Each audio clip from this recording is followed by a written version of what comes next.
they're the mid-round tight end, except we're really excited about them this year in 2021. Let's talk about Mark Andrews on FFT in 5. Adam Azer with Jacob Gibbs here.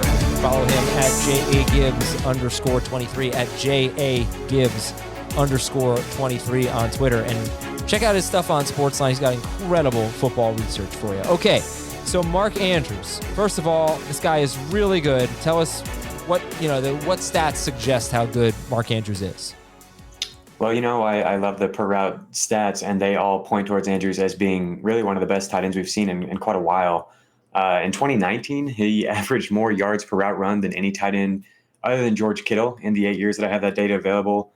And that rate fell a little bit last year. We kind of followed Lamar Jackson's passing efficiency on the way down, but still over the past 3 seasons, his yards per route run is right up there with, any tight end in the NFL. You got George Kittle at 2.9, just absolutely insane. And then Darren Waller, Travis Kelce, Mark Andrews, all right around 2.3 yards per route run. And then there's a huge drop all the way to 1.8 where you see the next tight end. So he definitely belongs among the absolute best tight ends in terms of efficiency. We just haven't seen him run the same type of routes that those guys run. And so he hasn't, quite vaulted himself into that tier for fantasy yet. But I think with more routes, we might see that happen in 2021. I'm pretty excited about it. So you think we'll see more routes from him? I think so. Yeah, I think it's definitely possible. It's super speculative, but we saw Nick Boyle when he went down last year with a knee injury. He really opened up a lot more playing time for Andrews, and people might hear Nick Boyle and think, what are we talking about here? But he really has played he doesn't play a fantasy relevant role, but he's been a really important piece of Baltimore's run heavy approach over the past couple of seasons. And when he went down, Andrew's snap rate rose to 80% in weeks 10 and 11. And then he got injured. And so it dropped down to the 60% range after that. But they don't have anyone to replace Boyle. And the most recent injury news on Boyle has not been good. It seems like he's probably going to be out at least at the beginning of the season, potentially longer. We don't know. They've been super, ambiguous with it. But if he's out for any extended time, I think we might see Andrews. And just in general, it's the natural trajectory of Andrews' career. He's played more, snaps and run more routes each year. And if he does, step into a 70, 75, even 80% snap share, he's going to see a lot more routes. And he didn't just step in and play more snaps and block more last year.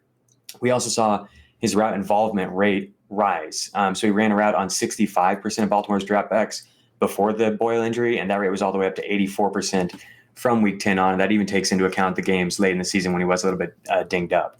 And so if he can run 84% of the routes, Andrews might just go nuts in 2021. That tight end 1 is within his range of outcomes if he gets that type of route rate. Yeah. He really wasn't very good other than a good touchdown rate before the Boyle injury. And that does concern me a little bit because you do have Rashad Bateman in the mix. So he was also injured. But the season's, it's not like these guys are going to miss the whole season. But, okay, one thing that is consistent over the last 2 seasons, he has a very heavy red zone presence. I mean, when when Lamar Jackson's throwing in the end zone, it's oftentimes in the red zone, but I'm sure the end zone too. It's oftentimes at Mark Andrews. Yeah, red zone, end zone, doesn't matter. It's been all Mark Andrews. He leads all tight ends in red zone targets, red zone touchdowns, and end zone targets over the past 2 seasons, even more than Travis Kelce. Wow. And among qualified players, only Devontae Adams and Mark Andrews have had a red zone target per route run rate of at least 30% in each of the past 2 seasons. So he's consistently been the guy for Lamar when they're in the red zone. And I don't see that changing. I am really excited about Rashad Bateman, but I don't think he's going to step in and really take away from Mark Andrews in the red zone. He just eats down there. That's where his fantasy value mostly comes from. And so if we do see the extension of the route run rate and he gets more yardage to go with the touchdowns, I think the upside is really, really high. I prefer somebody like TJ Hawkinson because I think he has a much higher floor, a much higher target projection. But if you're just talking about ceiling, I think Andrews is up there with anybody at the tight end position. Okay, so who's tight end 4 for you? Is it Andrews? It is. It's Hawkinson. I have Andrews just behind him, and I'm so high on Hawkinson. I think there's a chance we get 150 targets from him, which is just something that Andrews really has no chance of getting, even if his route run rate does increase. But I have Andrews just behind him. If I don't get Hawkinson, I'm totally fine with Andrews as a consolation price because, like I said, with the red zone raid, he could easily be the tight end one. Okay, that's Jacob Gibbs. Thanks so much for listening, everybody. Make sure you're going to sportsline.com, checking out all the great content, not just from Jacob, but from our team of analysts and gambling experts as well. I am Adam Azer, and we'll talk to you later in the week on Fantasy Football Today in 5.